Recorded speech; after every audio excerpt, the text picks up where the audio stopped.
एक परीक्षा में करीम ने रहीम से 15 अंक अधिक प्राप्त किए, मतलब करीम ने रहीम से 15 अंक ज्यादा प्राप्त किए और मदन ने रहीम से 10 कम प्राप्त किए। मदन ने रहीम से 10 कम प्राप्त किए। तो यदि उनके कुल प्राप्तांक 110 है तो करीम ने कितने अंक प्राप्त किए, मतलब तीनों को जोड़कर कितना है 110 है। तो पूछ रहा है करीम ने कितने प्राप्त किए। तो ध्यान से देखो इधर, देखो इधर, एक परीक्षा में करीम ने रहीम से 15 अंक अधिक और इसने भी रहीम से 10 अंक कम ना, तो मान लो रहीम ने x अंक प्राप्त किए। रहीम ने कितने x अंक प्राप्त किए, कितना। अब जब रहीम ने x किए तो करीम जो है ना, करीम वो रहीम से 15 ज्यादा पा रहा है, रहीम से 15 ज्यादा पा रहा है। कह रहा है ना करीम ने रहीम से 15 ज्यादा प्राप्त किए। तो रहीम का x था तो करीम का x प्लस 15 अंक हो जाएगा। कितने नंबर हो जाएगा, नहीं हो जाएगा।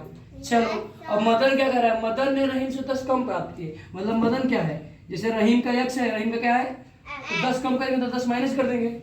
ये मदन का हो जाएगा। किसका हो जाएगा, कह रहा है कि यदि उनके कुल प्राप्तांक 110 है, इसका मतलब ये हुआ कि इन तीनों को जोड़ दो तो 110 होंगे। यही होगा ना, इन तीनों को नंबर मिलाकर कितना है 110। तो चलो हम इन तीनों के नंबर को मिला देते हैं। Adarsh focus on board, x plus 15 plus x minus 10, इन तीनों को जोड़ दिया।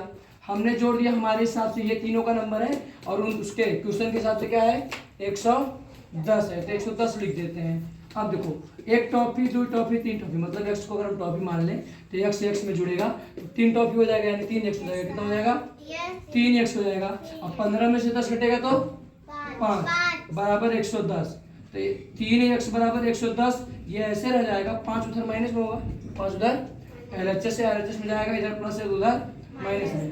तो 3x बराबर हो जाएगा 105। काटे 3 एक का 3, 3 त्रिक का 9, 1 बचा, 15 किया 3 बचे 15। x कितना आया 35। x कितना आया, अरे ये ऐसे डायरेक्ट यहाँ काटो चाहे इसको बटे में करके काटो, आएगा 35। कितना आएगा, x की वैल्यू कितनी आएगी 35। अब ये x किसका था, x किसका था बताओ, रहीम का। तो रहीम 35 नंबर पा गया। रहीम कितना पा गया 35। करीम कितना पाया, करीम में 35 में 15 जोड़ दो तो कितना आया 50। और मदन का हो जाएगा 35 में से 10 घटाओगे तो 25। और इन तीनों को जोड़ देखो 50 25 75 75 5 80 30 110 110 आ रहा है। तो पूछ किसका रहा है, करीम का। तो करीम का कितना हुआ 50 अंक, करीम का कितना 50 अंक, ठीक है, करीम का 50 अंक। ये ऑप्शन सही होगा। लेकिन अगर हम इसको ऑप्शन से करना चाहें तो ये तो तरीका क्या था, तरीका था। तो करीम का अंक था, कितना था करीम का अंक। तो चलो हम ऑप्शन नंबर ए ले। अगर हम मान लेते हैं करीम 25 पाता है, इसका मतलब रहीम इससे 10 कम 15 कम ना भाई। करीम रहीम से 15 ज्यादा था तो रहीम का 15 कम हो जाएगा। तो 25 में से 15 कम करोगे तो 10 हो जाएगा रहीम का।